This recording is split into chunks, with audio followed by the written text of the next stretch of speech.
روزی از مار زهردار پرسیدند که چرا تو همه چیزی را که بینی او را گزیده زهرآلود میکنی؟ آیا تو وجدان نداری؟ مار در جواب گفت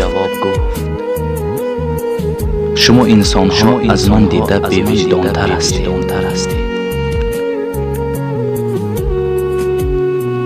که بین همدیگر دل یکدیگر را با سخنهای قبیح میرنجانید.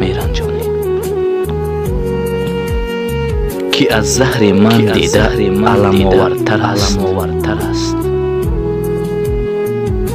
و من باشم یگان مراتبه هم مثل خودم ماه را زهرآلود نکرده.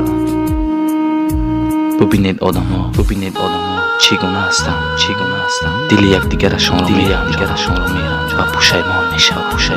پشیمانی ندارد عاقبت.